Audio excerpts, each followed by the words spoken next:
Assistant professor भर्ती में net एक एग्ज़ाम होता है नेशनल लेवल पर, और स्टेट लेवल पर स्टेट एलिजिबिलिटी टेस्ट कहा जाता है, जिसको बिहार में बेट के नाम से जाना जाता है। और हम लोग का डिमांड है कि नए राज्यपाल जो आए हैं वो जल्द से जल्द इस मसौदा पे अपना सिग्नेचर करें और ये लागू करें और बेट का एग्जाम जल्द से जल्द हो। बिहार के जो छात्र हैं उनके हित में सरकार को सोचना चाहिए, क्योंकि कई सारे ऐसे विषय हैं जिनमें नेट की परीक्षा नहीं होती है। पिछला जो बैठक हुआ था उसमें यह तय हुआ था कि सरकार बहुत जल्द बेट का आयोजन करे और एपीआई सिस्टम हट जाए।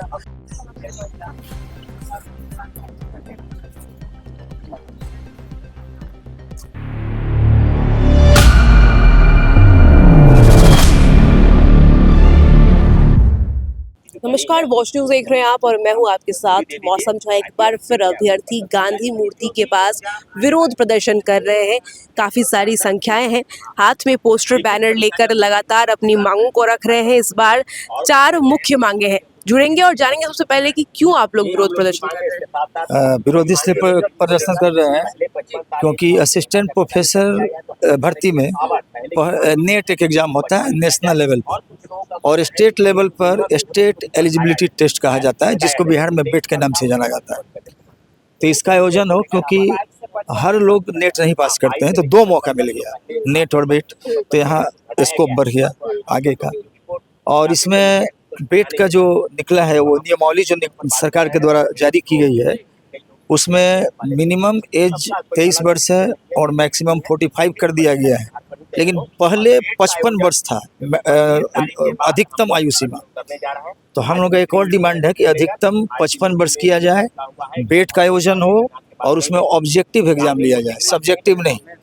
हम मेंस में भी बेट तो होता ही ऑब्जेक्टिव, आगे का भी एग्जाम ऑब्जेक्टिव हो, ताकि बिहार के छात्रों को मौका मिल सके असिस्टेंट प्रोफेसर बनने में बिहार में। जी, हम लोग का जो ये मसौदा बना है, बिहार सरकार बना है, शिक्षा का मसौदा बनाई है असिस्टेंट प्रोफेसर की बहाली के लिए, तो वो बहुत बढ़िया है, तारीफ करते हैं। मतलब पारदर्शी भी है और इसमें सभी को मौका मिलेगा, खासकर पीजी वाले स्टूडेंट को मौका मिलेगा। और हम लोग का डिमांड है कि नए राज्यपाल जो आए हैं वो जल्द से जल्द इस मसौदा पे अपना सिग्नेचर करें और ये लागू करें और बेट का एग्जाम जल्द से जल्द हो। बेट की एग्जाम कब से नहीं हुई है जो आप लोग लंबे समय से? लगभग 20-22 साल से नहीं हुई। पहले हुई थी 1997 में और 2002 में हुई थी।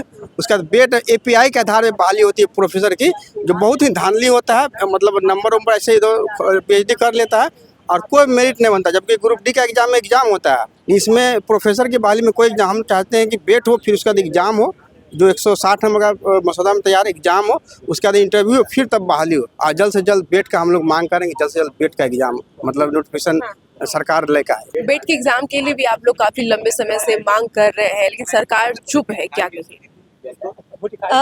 बिहार के जो छात्र हैं उनके हित में सरकार को सोचना चाहिए, क्योंकि कई सारे ऐसे विषय हैं जिनमें नेट की परीक्षा नहीं होती है। तो उन विषयों में भी बेट का एग्ज़ाम लेना चाहिए। और साथ में जैसे कई सारे विषय हैं जिसमें अगर बेट लिया जाता है तो यहाँ बिहार राज्य के छात्रों को ज़्यादा बेहतर मौका मिलेगा, क्योंकि इस एग्ज़ाम के माध्यम से लोग ज़्यादा उस परीक्षा में शामिल हो पाएंगे। तो सरकार को सोचना चाहिए इस विषय में, और मतलब ज़रूर ही लेना चाहिए, सोचना नहीं चाहिए, ज़रूर ही लेना चाहिए। और साथ में जो लिखित परीक्षा है उसको वस्तुनिष्ठ करना चाहिए, ताकि परीक्षा में ट्रांसपेरेंसी रहे, है ना। क्योंकि कहीं भी पूरे देश में इस तरह की कहीं भी व्यवस्था नहीं है जहाँ पे सीधे डिस्क्रिप्टिव पेपर लिया जाता हो, चाहे वो सिविल सर्विसेज हो या कहीं भी असिस्टेंट प्रोफेसर का एग्जाम हो। जहाँ सब्जेक्टिव लिया जाता है, पहले वहाँ ऑब्जेक्टिव लेकर छटनी करके तभी लिया जाता है। तो पूरी तरह से आयोग का ये जो ड्राफ्ट है वो त्रुटिपूर्ण है और इसमें सुधार करना चाहिए। छात्र नेता सौरभ है हमारे साथ। सौरभ जी, क्या कुछ बोलना है? आज जो बैठक हुई है, ये बैठक दूसरी बैठक हुई है असिस्टेंट प्रोफेसर की बहाली को लेकर। पिछला जो बैठक हुआ था उसमें यह तय हुआ था कि सरकार बहुत जल्द बेट का आयोजन करे और एपीआई सिस्टम हट जाए। तो एपीआई सिस्टम पर बहाली नहीं होगी, अब बेट का आयोजन होगा। बेट के आयोजन में यूजीसी नेट JRF पीएचडी वाले यानी उसके इक्वल होंगे, और जो एमए कर रखे हैं वो बेट की परीक्षा में बैठेंगे, यानी पात्रता परीक्षा। जैसे कि शिक्षक बहाली में सीटेट होता है और राज्य सरकार ST कराती है, उसी प्रकार से बेट का आयोजन होगा। और 2 बार पहले भी बेट हुआ, यानी 21-22 साल पहले भी हुआ 1994 सालों से परीक्षा नहीं आयोजन। हाँ, पहले सिस्टम पहले ये था कि बेट का आयोजन के तहत होती थी, लेकिन उसके बाद एपीआई सिस्टम के तहत हुआ, यानी सिर्फ इंटरव्यू के आधार पर लोगों का चयन होता था। वो सिस्टम हट गया, अब लिखित परीक्षा होगी। लिखित परीक्षा में भी हम लोग की थोड़ा ऑब्जेक्शन है। 160 अंकों की लिखित परीक्षा ड्राफ्टिंग कमेटी में दी गई और 40 अंकों का इंटरव्यू। हम लोग मांग कर रहे हैं कि 180 अंकों की लिखित परीक्षा हो जाए और 20 अंकों का यानी 10% जो है टोटल 200 मार्क्स में 10% यानी 20 अंकों का इंटरव्यू हो, ताकि ट्रांसपेरेंसी परीक्षा में बाकी रहे, बची रहे। इसके साथ साथ ये उम्र सीमा की बात है, पहले 55 था, उसको घटाकर 45 किया गया है, तो उम्र सीमा 55 ही रहनी चाहिए। ये हम लोग की मांग है। कुछ विषय छूट गए हैं, जैसे यूजीसी नेट जेआरएफ में रहते हैं, मैनेजमेंट हो, लाइब्रेरी साइंस हो या कंप्यूटर विज्ञान हो, तो इन सब विषयों को इसमें शामिल करके ही बेट का आयोजन हो, ये हमारी मांग है। तो सुना आपने, बेट परीक्षा के आयोजन को लेकर आज धरना प्रदर्शन कर रहे हैं गांधी मैदान में गांधी मूर्ति के नीचे। छात्र नेता सौरभ से भी हमने बातचीत करने की कोशिश की। उन्होंने कहा है कि असिस्टेंट प्रोफेसर की बहाली को लेकर, परीक्षा को लेकर आज इन्हीं सब मुद्दों पर विरोध प्रदर्शन था। कमेंट बॉक्स से जरूर बताएं। हमारे साथ वॉच न्यूज़ पर धन्यवाद।